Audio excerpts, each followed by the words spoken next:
하나님 아버지와 주 예수 그리스도로부터 오는 은혜와 평강이 이 자리에 계신 여러분들과 함께하기 바랍니다. 명품과 짝퉁의 이야기입니다. 짝퉁이 활개치는 이유 혹시 아십니까? 명품에 대한 열망이 있기 때문입니다. 그런데 이 명품과 짝퉁의 이야기는 조선시대 때부터도 있었다고 합니다. 근데 조선시대에도 이 명품과 짝퉁의 이야기가 있는데 고무신에 관한 이야기입니다. 조선의 외부 대신이었던 이하영 대감이 조선식 고무신을 최초로 개발하였고 사업이 날로 번창해서 1922년에 대륙고무 주식회사를 창립을 했습니다. 당시 동아일보에 광고가 난 문구인데 제가 한번 읽어드리겠습니다. 본인이 경영한 대륙고무가 제조한 고무화를 출시하니 순종께서 어용하심을 얻어 황강함을 금치 못하며 왕자 공주님들께서도 널리 애용하시고 또 나인들 일반 고객들이 각별히 애용하여셔서 날로 달로 발전하게 되었습니다. 이렇게 광고 문구를 넣었고요. 그 밑에 짜투리 광고를 또 이렇게 썼습니다.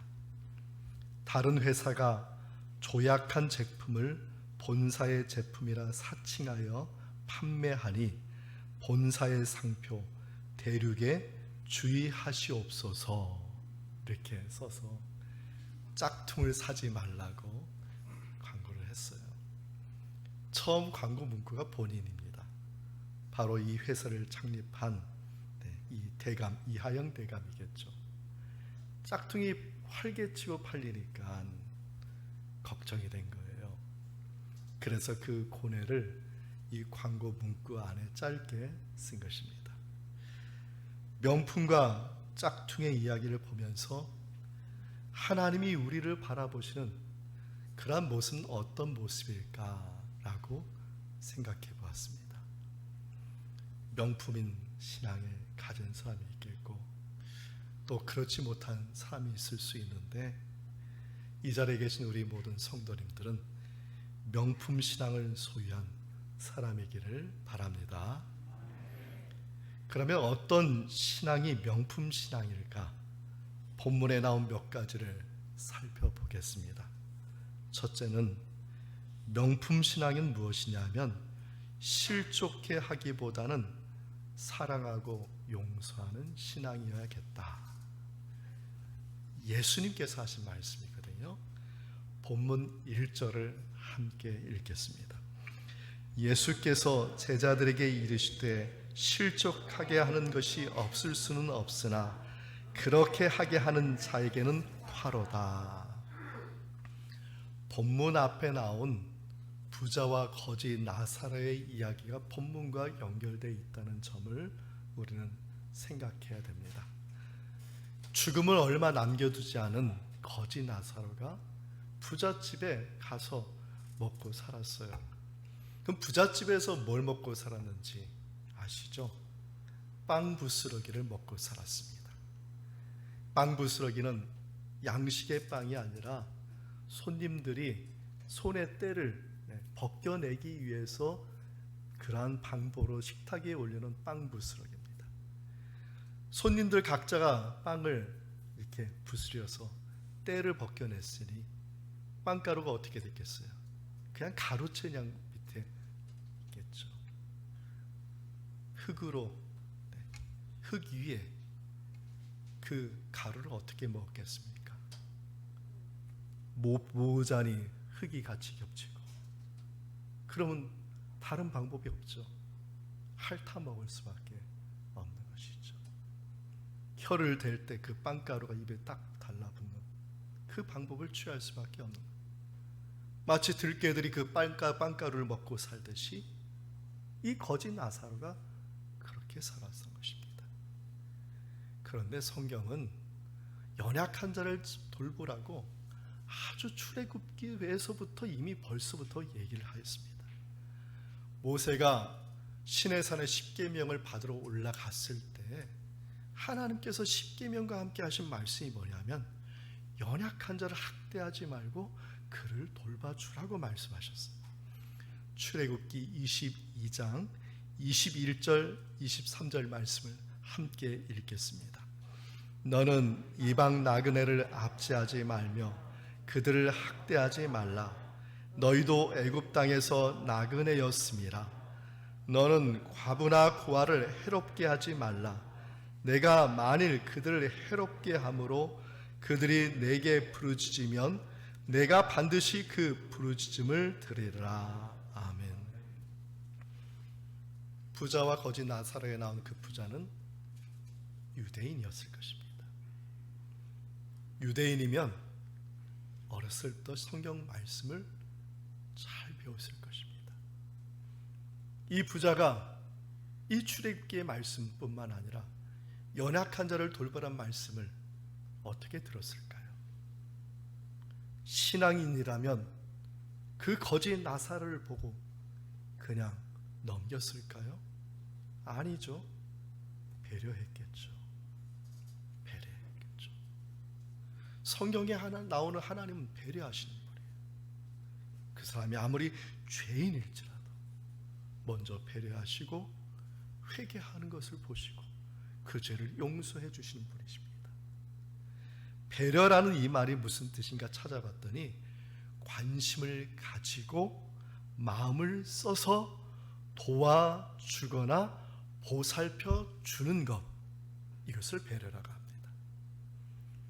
마음만 쓰는 게 아니라 직접 그 사람이 살 수 있게 해주는 것, 이것이 배려라는 것이죠. 근데 부자는 거지 나사로가 매일같이 식사 때마다 밑에서 혀를 핥아 빵가루를 먹고 있음에도 불구하고 아무런 관심을 갖지 않았습니다. 왜 그랬을까요? 의도적이죠. 너는 죄인이니 죽어야 된다는 아주 사악한 마음을 가지고 그 거지 나사로를 대한 것이죠. 이 악한 의도가 저희들이 읽은 말씀, 실족하게 하다라는 말씀인 것입니다. 실족하게 하다는 이 말의 원어는 스칸달라라고 합니다. 올무나 덫을 의도적으로 설치해서 들짐승을 잡아 죽이는 것이죠. 멧돼지를 잡을 때 아무데나 덫을 놓지 않습니다. 가는 길, 오가는 길을 다 살핀 후에 그리고 의도적으로 그곳에 덫을 놓아서 멧돼지를 잡지 않습니까? 그것을 키우기 위해서 잡는 게 아니라 죽이기 위해서 올무를 놓는 것입니다. 부자가 나사로에게 보인 행동은 이런 의도적인 행동이었고 의도적인 악이었습니다. 마치 맷돌을 달아 죽이는 것과 같은 의도적인 악을 행하는 것이 오늘 본문의 스칸달라, 실족하게 한다는 의미인 것입니다. 그러면 이것을 실족하게 하는 것은 우리가 언제 일어날까요? 이것은 언제든지 일어날 수 있는 것입니다. 용산구에 있는 어느 국수집의 이야기입니다. 1997년에 중소기업을 운영하던 한 남자가 IMF가 터져서 겨울에 부도를 당했습니다. 가족은 뿔뿔이 흩어졌고요. 이 사람은 용산역 앞에 노숙자가 되었습니다. 돈이 없으니 식당을 전전하면서 구걸을 하는 것이죠. 어느 날 작은 골목길에 있는 국수집을 보았더니 그 국수가 너무나 맛있어 보이는 거예요. 3일을 굶어가지고 돈은 없죠. 구걸하면 뻔히 안 줄 걸 아니까 그냥 무턱대고 가게 안으로 들어갔습니다. 근데 그 국수집은 할머니가 운영하고 계시는데 행색도 허름하니 노숙자 티가 나지요. 근데 할머니는 아주 밝은 웃음을 지으면서 환영하셨어요. 뭘 드릴까요? 국수 한 그릇이요. 할머니가 국수 한 그릇을 냉큼 말아왔습니다. 아주 맛있게 먹고 다 먹을 때 되니까 할머니가 또 한 그릇을 가져왔어요. 두 그릇을 먹고 나니까 이제 배가 불렀어요. 문제가 생겼죠. 돈이 없잖아요. 돈이 없으니까 어떻게 해야 돼요? 도망가야죠. 할머니가 국수 많은 틈, 눈이 안 부딪힐 때, 안 마주칠 때 그 틈을 노렸다가 냅다 국수집을 도망쳐 나왔습니다. 근데 할머니가 뒤를 따라서 오면서 이렇게 소리쳤습니다. 그냥 가. 뛰지 마. 다쳐. 당연히 그 할머니가 해야 될 말이 뭐예요? 어디가? 거기서 내 돈 내놔.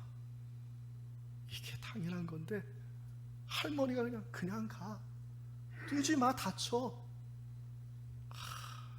뒤에서 그 할머니의 목소리를 들으면서 이 사람은 울면서 용산역으로 달려가가지고 그냥 거기서 한없이 자기 신세를 생각하고 그 할머니의 그 한마디에 그냥 마음이 녹아서 그냥 한없이 울었다고 합니다.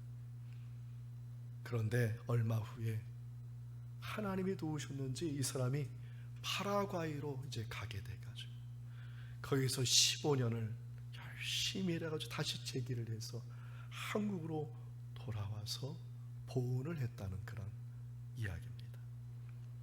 그런데 이 국수집 할머니의 사연이 있어요. 할머니가 44살에 남편을 잃고 4명의 자녀를 키워야 됐어요. 여자 혼자 이 4명의 자녀를 키우려고 하니까 돈도 없는 데다가 너무나 힘들어가지고 연탄불 피워놓고 자살할 마음을 가졌어요. 그런데 어디에선가 죽지 마, 죽지 마. 그 음성을 들었는지 마음 다시 고쳐먹고 그 죽으려고 한 그 연탄불에다 국수를 삶아서 먹기 시작했는데 그것이 바로 국수집을 운영한 식당을 운영한 시작이 되었다고 합니다. 그래서 이 할머니가 이 국수를 말 때마다 어떤 마음이냐? 힘없고 연약하고 어려운 사람들 힘이라도 되어줘야겠다라는 그 마음 가지고 국수를 말기 시작한 거예요. 그런 마음 가지고 국수집 운영하는데 아들이 그 국수집에서 밥을 먹은 사람이 집에 가는 거 배웅하고 돌아오는 길에 그 아들이 갑자기 심장마비가 걸려서 죽은 거예요. 식당을 운영해서 자녀들을 키우고 식당을 위해서 어려운 사람 도와주려고 했는데 아들이 죽으니까 얼마나 슬프겠어요. 그래서 몇 달을 국수집을 열지를 못했어요. 그런데 어느 날 그 닫혀있는 그 국수집 앞에 가보니까 포스트잇으로 쪽지들이 붙어있는데 이런 글이 써져 있다고 합니다. 할머니가 말아준 국수 먹고 제가 새 인생 살았습니다. 내용들이 다 그런 내용. 어려운 사람들 국수 먹여라. 그 사람들이 다 한마디 말이죠. 한마디 메시지. 고맙습니다. 제가 그 국수 먹고 살게 되었습니다. 할머니가 그 메시지를 보고 다시 힘을 얻어서 그래서 국수집을 다시 운영하게 되었고 용산구의 옛집이라는 지금은 맛집이 되었다고 합니다. 그 국수집이 아직도 운영되고 있다고 합니다. 저는 이 할머니의 이야기를 보면서 이런 생각했습니다. 그리스도인의 일상이 이렇게 돼야 되지 않느냐. 할머니가 국수를 말아주는 것은 특별한 것이 아니에요. 그냥 일상입니다. 일상, 매일 같은 일상. 그리스도인들이 보여야 할 그 일상이 무엇이냐? 오늘 본문에 나옵니다. 사랑하고 용서하고 배려하는 것. 7번 횟수가 아니에요. 무한정 사랑하고 용서하고 배려하는 게 이게 매일같이 구슬을 맞는 그 할머니의 심정이 바로 그리스도인의 모습이 되어야 한다는 것이죠. 근데 오늘 본문에 뜬금없이 연자 맷돌이 나옵니다. 연자 맷돌은 작은 맷돌, 이런 맷돌이 아니라 소나 나귀가 이렇게 끄는 큰 맷돌 있잖아요. 이 맷돌을 굴리면 이 밑에 곡식을 놓으면 곡식을 잘게 가루로 만드는 이 연자 맷돌을, 소나 나귀가 끄는 연자 맷돌을 오늘 본문에 얘기합니다. 저는 그리스도인의 모습이 바로 이 소와 나귀와 같다고 생각합니다. 사랑의 연자 맷돌, 용서의 연자 맷돌, 배려의 연자 맷돌을 등에 지고 무한 반복 사랑을 쥐고 용서를 쥐고 배려를 만들어내는 사람이 그리스도인의 모습이 아닌가 생각합니다. 그 맷돌을 포기하는 순간 어떻게 됩니까? 그 맷돌이 살인의 무기가 되는 거예요. 사랑이란 이름으로, 용서란 이름으로 사람을 살리는 것이 아니라 사람을 죽이는 무기가 되어서는 안 된다는 것이죠. 사랑하는 성도 여러분, 저희는 지금 추수의 계절을 맞이하고 있습니다. 여러분의 삶의 지고에 무거운 그 연자 맷돌이 있어요. 무한정 반복되는 사랑의 연자 맷돌, 용서의 연자 맷돌, 배려의 연자 맷돌. 그걸 짊어지고 갈 때 사람이 살게 된다는 것이, 그걸 짊어지고 갈 때 곡식이 빠져서 가루가 되듯이, 먹을 양식이 되듯이 사랑이 풍성해지고, 그리고 용서가 풍성해지고, 그리고 배려가 풍성해진다는 것이죠. 올 한 해 얼마 남지 않았습니다. 끝까지 우리에게 맡겨진 그 사랑의 연자 맷돌, 용서의 연자 맷돌을 잘 감당해서 여러분의 가정과 여러분의 자녀와 여러분의 사업장에 이러한 풍선 열매가 맺는 은혜가 함께하기 바랍니다. 그러면 이 사랑과 용서의 이 연자 맷돌을 짊어지고 가려면 어느 정도의 믿음이 필요할까요? 예수님 말씀하셨습니다. 겨자씨 한 알 만한 믿음이면 된다. 겨자씨 한 알 만한 믿음이면 된다. 본문의 6절 말씀을 함께 읽겠습니다. 주께서 이르시되 너희에게 겨자씨 한 알 만한 믿음이 있었더라면 이 뽕나무더러 뿌리가 뽑혀 바다에 심겨라하였을 것이요 그것이 너희에게 순종하였으리라. 제자들은 그 연자 맷돌을 메고 매일 감당 힘이 안 되는 것이죠. 무한 반복이 돼야 되는데 한두 번이 아니라. 그래서 예수님께 구했습니다. 예수님, 믿음을 더하여 주시옵소서. 더 큰 믿음 주셔야지 이 사랑의 연자 맷돌, 용서의 연자 맷돌을 돌릴 수 있지 않겠습니까? 그때 예수님이 딱 한마디로 정리하셨죠. 겨자씨 한 알 만한 믿음이면 된다. 겨자씨는 당시의 세계관에서 가장 작은 씨앗이었습니다. 근데 이 작은 씨앗이 자라나면은 마치 뽕나무처럼 큰 나무가 된다는 거예요. 그래서 오늘 본문에 보면 갑자기 겨자나무가 아니라 뽕나무로 바뀝니다. 뽕나무의 속성을 얘기하려는 것이죠. 이 뽕나무의 뿌리는 아주 질기다고 합니다. 끊어지지 않고. 그리고 이 뽕나무는 뿌리를 아래로만 내리는 게 아니라 그냥 사방팔방 넓게 뿌리를 내기 때문에, 그래서 이 뽕나무를 뿌리채 뽑는 것은 불가능한 일일 뿐더러 이 뽕나무를 바다에 던져 심기게 하는 것도 불가능하다는 것을 말씀하고 있습니다. 중요한 것은 이거죠. 이 불가능한 일을 가능케 하는 것이 무엇이냐는 겁니다. 불가능한 일을 가능케 하는 것이 무엇이냐? 그것은 예수님의 말씀입니다. 겨자씨 하나할 만한 믿음이면 된다는 것입니다. 그리고 이 믿음은 너희들에게 있다는 거예요. 더 큰 믿음이 필요한 게 아니라 너는 지금 겨자씨 하나할 만한 믿음이 있다는 것이고, 그리고 지금 이 자리에 예배드리는 우리 모두에게 지금 겨자씨 하나할 만한 믿음을 우리 주님께서 주셨다는 것입니다. 할렐루야.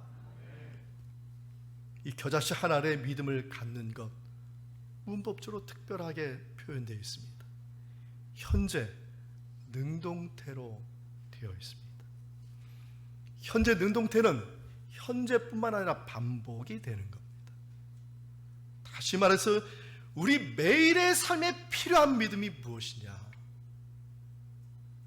겨자씨 하나할 만한 믿음이라면 된다는 것입니다. 우리가 항상 반복하는 게 그거잖아요. 오늘 하루 살고 저녁에 다 이제 잠잘 때 되면 내가 왜 그랬을까? 내가 그 마음 약한 형제 자매를 보고 좀 좋은 말을 할까? 내가 이웃에게 좀 안 좋은 그런 삶이 있는데 그 삶을 좀 도와줄 걸. 그러면서 생각하는 게 그거잖아요. 하나님, 믿음 더하여 주시옵소서. 왜? 우리는 모두가 다 명품 신앙을 갖고 싶어하는 신앙의 본능이 있어요. 그 다음날 됐어요. 또 하루 지나갔어요. 또 그 다음날 반복되는 게 뭐예요? 하나님, 믿음 더 주세요. 매일같이 아니라는 겁니다. 예수님. 명품 신앙, 그런 신앙의 삶, 필요한 믿음은 더 큰 믿음이 아니라 겨자씨 하나할 만한 믿음만 있으면 된 것이고, 너희들이 매일같이 겨자씨 하나할 만한 믿음으로 살면 불가능한 일이 가능케 된다. 할렐루야. 불가능한 일이 가능케 된다는 거죠. 어느 신문 독자 투구란에 실린 행복에 대한 글인 것입니다. 이런 글이 쓰여져 있어요.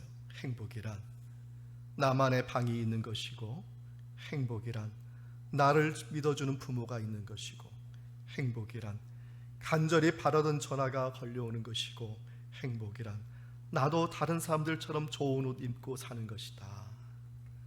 그러나 이러한 행복이 나에게 없다. 나는 정말 불행한 15살 소년이다. 며칠 후에 어느 소녀가 똑같은 행복이란 제목으로 독자 투고를 했어요. 그 내용이 이렇습니다. 행복이란 걸을 수 있는 것, 행복이란 말할 수 있는 것, 행복이란 볼 수 있는 것, 행복이란 들을 수 있는 것. 나는 말할 수 있고 볼 수 있고 들을 수 있지만 걸을 수 없다. 나는 행복한 13살 소녀이다. 이렇게 독자 투고를 했습니다. 무슨 차이죠? 13살 소녀는 그 삶이 완전 고난이었지 않습니까? 근데 거기에서 무엇을 봤어요? 희망을 발견했다는 것이죠. 믿음은 무엇이냐면 율법 속에서 복음을 발견하는 거예요. 율법의 상황에서 복음을 발견하는 것입니다.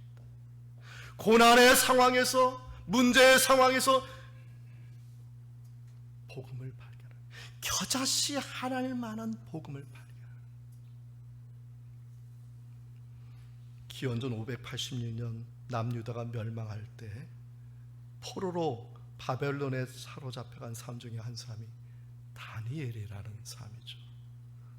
나라가 망하고 성전은 파괴되었지만 다니엘은 믿음을 계속 지켰습니다. 바벨론 왕이 칙령을 내렸죠. 기도하지 말라고. 그런데 보란듯이 집에 가서 문을 활짝 열고 예루살렘을 향해서 하루에 3번 기도했어요. 붙잡혔습니다. 사자굴에 던져졌습니다. 여러분, 사자굴 생각 한번 해보세요. 밑에 치아에 굶주린 사자들이 어흥어흥 하면서 먹잇감을 기다리는데 그게 바로 다니엘이거든요. 다니엘이 던져져서 그 순간 다니엘이 뭘 생각했겠습니까? 죽었구나. 이 다니엘의 세 친구도 똑같은 상황이 겪었습니다. 사드락, 메삭, 아벳느고가 풀무불, 용광로에 용광로에 던져지면 어떻게 해요? 그냥 타 죽는 거죠. 근데 그 용광로에 던져지기 전에 뭐라고 얘기했습니까? 다니엘서 3장 17절 말씀 함께 읽겠습니다. 왕이여, 우리가 섬기는 하나님이 계시다면 우리를 맹렬히 타는 풀무불 가운데서 능히 건져내시겠고 왕의 손에서도 건져내시리이다. 아멘. 그 죽음의 그 상황 속에서 복음을 발견하고 그 복음이 겨자씨 하나일 만한 그 정말 작은 것인데 그것이 무엇이냐면 바로 그것이 바로 복음이고 그것이 바로 하나님의 역사하신 전능하신 하나님의 일이라는 것이죠. 여러분의 삶의 환경이 지금 어려운 가운데 있는 분도 있고 힘든 분도 있고 율법의 상황에 있는 분도 있을 것입니다. 그러나 그 가운데서 겨자씨 하나일 만한 정말 그 믿음을, 그 복음을 발견하고 그걸 믿음을 가지고 굳게 붙잡을 수 있는 저와 여러분 되기를 축원드립니다. 다니엘에게서 나타난 사드락, 메삭, 아벳느고에게 나타난 그 역전, 파라독스, 그것이 바로 저희들의 인생에 보장된 하나님의 약속이라는 것이죠. 구약 성경에 보면 하나님을 일컬어 엘샤다이, 전능하신 하나님이다 이렇게 말하는데 구약 성경에 48번이 사용됐어요. 그런데 이 48번 중에 한 권의 책에 31번이 반복이 되는데 그 책이 뭐냐면 바로 욥기서라는 겁니다. 고난과 고통의 반복이었어요. 재산을 다 잃고 자녀 다 잃고 피부병까지 악창까지 나고 부인은 저주하고 떠나고 그걸로 끝났습니까? 친구들이 와서 같이 저주하잖아요. 오히려 고난과 고난이 완전 율법이에요. 율법. 그런데 그 가운데서 욥이 붙잡은 게 뭐냐? 겨자씨 하나일 만한 복음인데 그것이 뭐냐? 엘샤다이. 하나님은 어떤 분이세요? 전능하신 분이시다. 할렐루야. 하나님은 전능하신 분이시다. 그 복음을 붙잡고 그가 나아갈 때 파라독스가 역설이 생긴 거예요. 역경이 되었어요. 하나님은 그의 믿음 가운데 더 큰 복을 주신 것이 욥기서의 결말이 아니겠습니까? 성도 여러분, 하나님은 우리들에게 겨자씨 하나의 믿음을 주셨음을 믿으시기 바랍니다. 믿는 것이 중요한 거예요. 더 큰 믿음 달라고 하지 말고 겨자씨 하나일 만한 믿음이 있다는 것을 내가 믿고 있는 것이 중요해요. 그 안에 전능하신 하나님, 역사하시는 하나님, 나를 돌보시는 하나님, 나를 구원하시는 하나님, 나를 축복하시는 그 하나님이 역사하여 주셔서 저와 여러분의 삶도 파라독스, 역설이 역사하고 그리고 역경의 그런 하나님의 은총이 함께할 줄 믿습니다. 그래서 우리는 무익한 종입니다. 본문의 10절의 말씀을 함께 읽겠습니다. 이와 같이 너희도 명령 받은 것을 다 행한 후에 이르기를 우리는 무익한 종이라 우리가 하여야 할 일을 한 것뿐이라 할지니라. 예수님은 계속해서 당시 1세기에 존재하였던 주인과 종의 관계를 말씀하셨습니다. 종이 밖에 나가서 하루 종일 밭일을 하고 농사일을 하고 그리고 양을 쳤어요. 얼마나 고단하겠습니까? 밤에 저녁에 왔어요. 와서 거기서 끝나는 게 아닙니다. 여기서 종은 품꾼이 아닙니다. 품꾼은 정해진 시간 안에 일을 하면은 돈을 받고 가면 되는 것이지만 종은 주인에게 매여 있는 사람. 밤늦도록 일을 하고 집에 왔는데 주인이 밥을 차려오라고 하고, 그럼 종은 밥을 차려와야 돼요. 그 밥을 주인이 다 먹을 때까지 옆에서 시중을 들고, 그리고 주인이 남긴 반찬과 밥으로 나머지 자기의 배를 채우는 것이 종의 직무였습니다.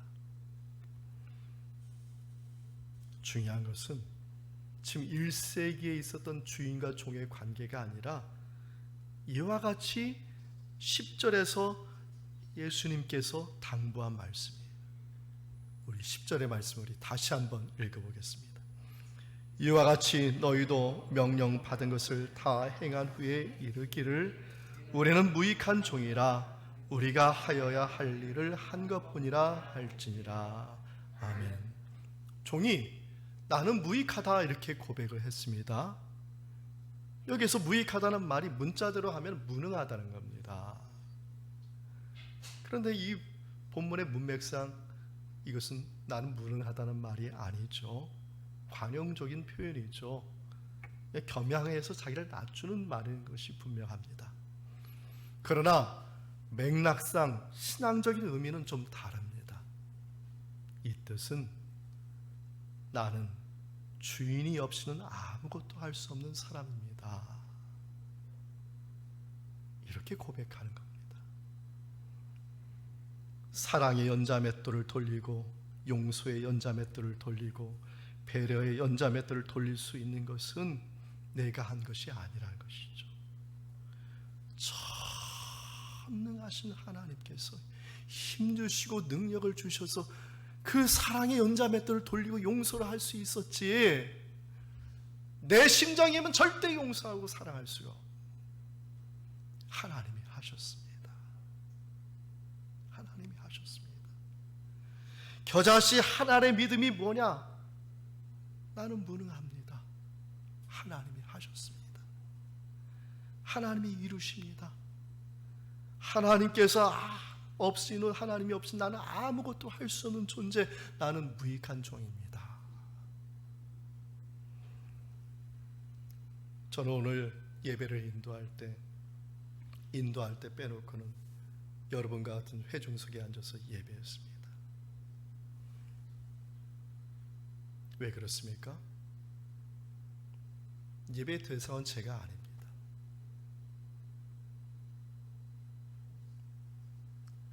저는 제 직무를 위에는 저는 이 앞에 쓸 자격도 없는 사람.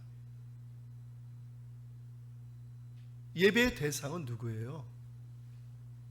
여러분, 누구 예배하러 오셨습니까? 여러분 출석 후에 도장 찍으러 오셨습니까? 저는 그런 분은 한 분도 없다고 생각하는데 예배의 본질을 생각해 보자는 겁니다. 우리 예배의 대상은 오직 한 분이에요. 하나님의 한 분인 줄 믿습니다. 그냥 무익한 종입니다. 그래서 저는 돌아가서 여러분과 함께 제 일을 마쳤을 여러분과 함께 예배를 드리는 회중에 불과한 것이죠. 다윗은 그의 인생을 통해서 이것을 깨달은 거예요. 하나님이 없으면 나는 없고 하나님이 함께할 때 복이 있다는 것을 그는 인생을 통해서 철저하게 깨달아요. 사울에게 쫓아다니면서 생명 죽지 않고, 자기 아들한테 쫓겨다니면서도 죽지 않고, 그러면서도 매번 하나님께서 은혜 주시어 생명 주셔 살게 해주신 그 은혜가 뭐냐? 하나님이 함께하기 때문에 나는 무익하다. 시편 62편 1절과 2절에 그래서 이렇게 고백하는 겁니다. 함께 우리 읽어보겠습니다. 나의 영혼이 잠잠히 하나님만 바라며 나의 구원이 그에게서 나오는도다. 오직 그만이 나의 반석이시오 나의 구원이시오 나의 요새이시니 내가 크게 흔들리지 아니하리로다. 아멘. 성도 여러분, 우리는 구주 예수 그리스도가 없이는 아무것도 할 수 없는 무익한 종입니다.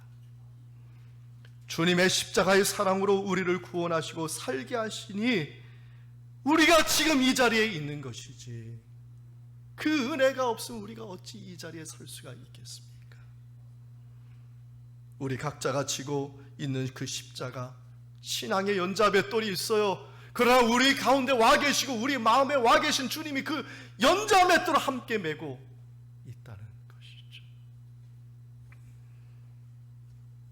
바라기는 그 고난 가운데 율법을 보지 마시고 그 작은 겨자씨만한 복음, 하나님이 하시는 그 전능하신 그 하나님을 바라보시고 예수님을 바라보시고 나가면 그 전능하신 하나님께서 여러분의 믿음 가운데 힘주시고 능력을 주셔서 우리에게 맡겨진 십자가의 그 사랑의 십자가, 용서의 십자가를 끝까지 지고 갈 수 있도록 힘주시고 저와 여러분의 삶을 보시면서 응원하여 주시고, 할렐루야, 저와 여러분의 삶을 통하여서 명품 신앙이 되도록 가꾸어 주시는 은혜가 우리 모두에게 함께하기 바랍니다.